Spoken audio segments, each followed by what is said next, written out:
Hey there folks, my name is Cheps, and this is the third Lore Riposte. For those of you new to the channel, in the Lore Riposte videos, I attempt to answer some of the comments left in my previous lore videos, especially the ones that prove that I'm completely wrong or provide another perspective on the lore of this series. On this Lore Riposte, I'm going to be focusing on the comments of my video The Ring City Lore, the Drek Heap, which is the second video in which I address the lore of the Drek Heap. I am linking it in the video description in case you guys want to check it out or you haven't seen it beforehand. So without much further ado, let's dive right in. Aramardu commented, I wonder why the coming Age of Grey is made to look different than the Age of Dark. The Age of Grey is the natural part of the cycle if the first flame is left to die out on its own. The Age of Dark, where all light is literally extinguished, comes about due to actively ending the first flame, which seems like a very dark abyss, want-related thing to do. To actively interfere in the natural order, a mirror version of what Gwyn did to artificially prolong the Age of Fire and Light. First of all, Aramardu, thank you for your comment.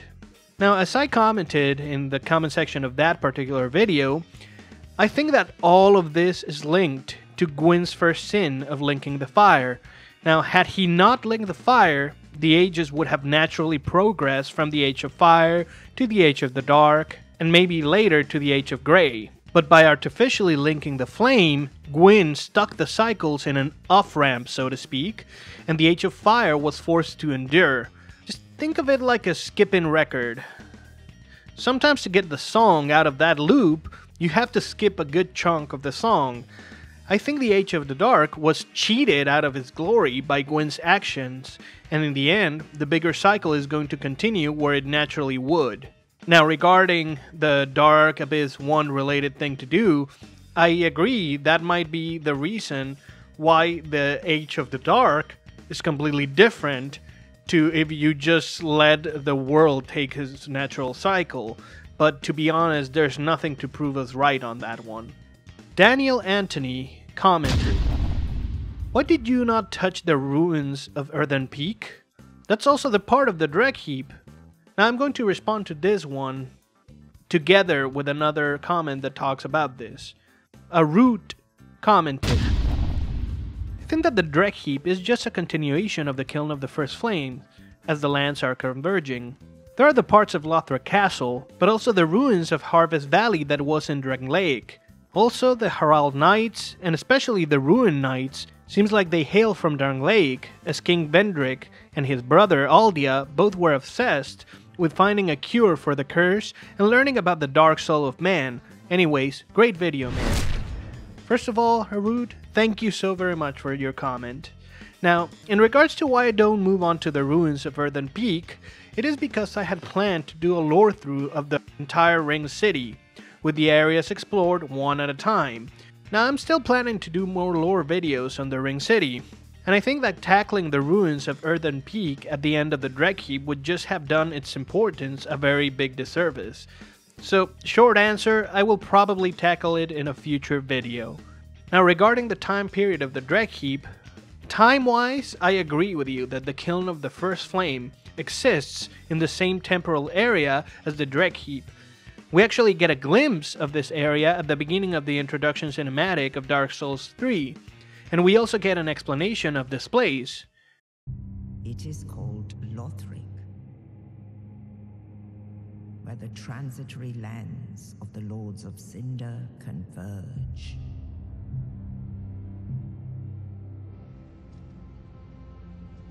In venturing north, the pilgrims discover the truth of the old words.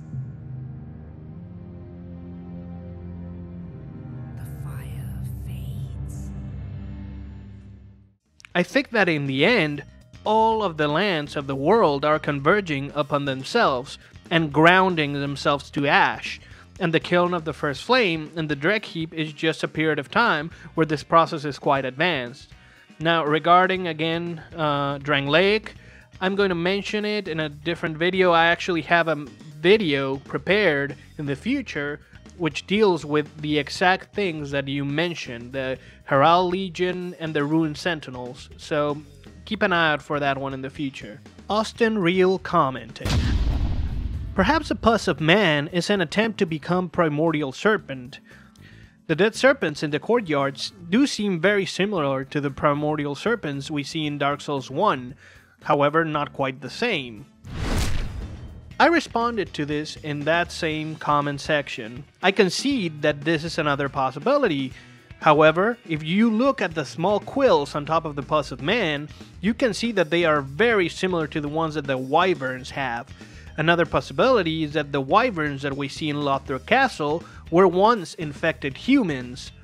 That would explain why the infected wyverns in Lothric Castle can behave regularly with a parasite inside of their bodies. Osiris' experiments might have been just partially successful. Now, Aromardu commented on that particular thread. Gives another dimension to Lothric Knights being allowed to rear dragons. I agree, Aromardu. As a matter of fact, I think that they might just be rearing deformed versions of their fellow men that have been infected by Osiris' experiments. It's all very messed up. Thank you for your comments. I mentioned in that last video the trees and how we don't get to see in Dark Souls 2 or Dark Souls 1 a lot of great trees to the degree that we get to see them on the Dreg Heap. Beavis commented, "I do remember seeing a ton and roots all over the Demon Ruins and Lost Isolith." Now, I conceded to that point. Beavis, you are right. However, we don't see a giant tree per se, and due to the location, one might even say that they might be roots from the Great Hollow or one of the trees in Ash Lake, which are supposed to be the remnants of the arch trees, if I'm not mistaken. Now, in response to this, Beavis gave one of the best comments I've seen in a while. Yeah, one of those is probably right. Amazing vid as well. Can't wait for your Gale vid. Also, I theorize we're somehow transported to the future when we fight the Soul of Cinder, and during our fight, the Dreg Heap has already begun to form. As you can see, the very earth beneath Lothric Castle warped around the boss arena. After we end the Age of Fire and possibly become the Lord of Hollows, we are again transported to the distant future, when the Dreg Heap has fully combined every length of the earth, excluding the Ring City, protected from the passage of time by Filianor's slumber. I believe that the cycle is completely broken at the end of the game if we choose to not link the fire, which I believe is the canon outcome setting up the DLC, and that Lothric is the last great kingdom before the end of the cycle. I think Lothric is the last great kingdom because it appears to be near the top of the Dreg Heap, and as we descend, we also descend through the ages, back in time, from Lothric to the ancient Earthen Peak, to the very first Firelink Shrine, to the Ring City, from the beginning of the first Age of Fire. Maybe some or a lot of that was obvious, but I thought it was worth sharing. Now, when I read this comment, it just blew my mind. I had not thought about that fact that we were essentially regressing back in time as we were going through the Dreg Heap and essentially through the whole DLC. Now, just that insight might respond why the Dreg Heap is at the top.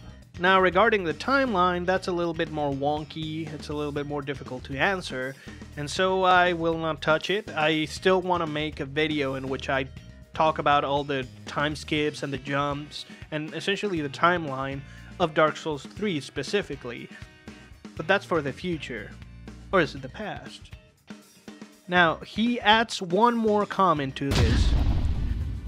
Another thing to add to my theory about the Dreg Heap taking shape is that after it begins to warp at the end of the Age of Fire, and after all the worlds have finally combined at the end of the world, that upon waking Filianor, she sends us far past the end of the world, when the Dreg Heap, which I think covers the entire world, has churned around all the kingdoms of time for so long, it's turned to ashes and dust.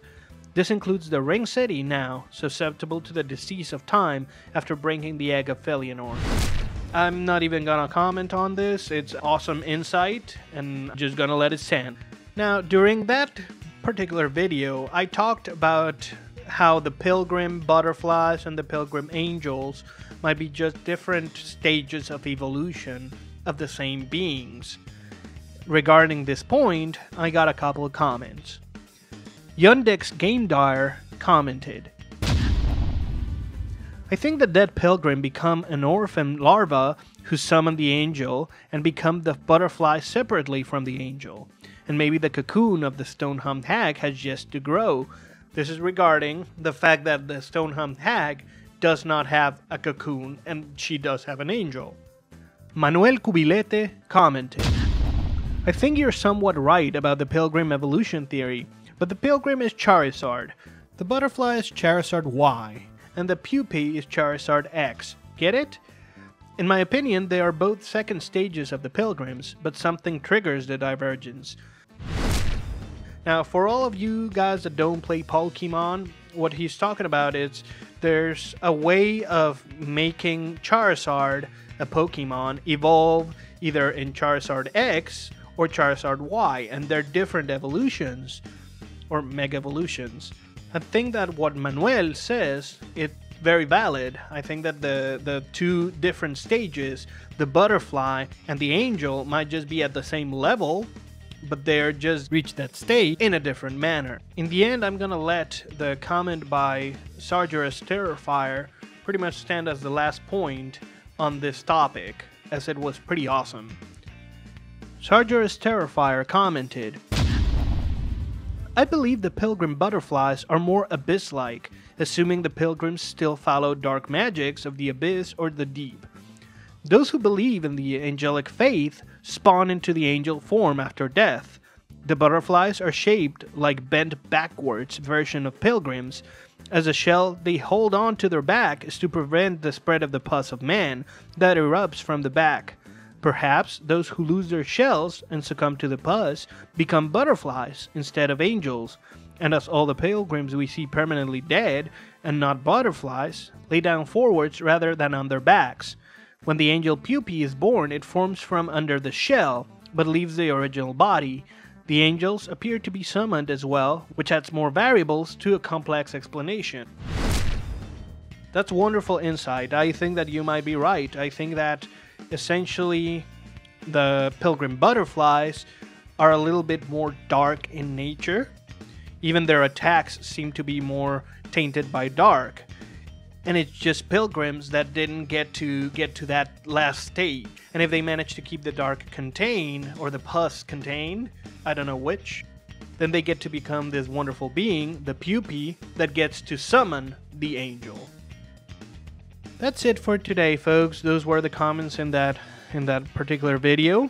Remember, if you have any questions or any more comments, or you want to keep the discussion going, that's what the comment section is for. I always enjoy having back and forth with you guys, and especially I love when I'm proven wrong. If you enjoy my content, please remember to leave a like in the video. It helps a lot. And if you like what I'm doing with the channel, subscribing is always an option. That is it for this Lore Riposte, folks. This is Cheps, and I'll be seeing you soon.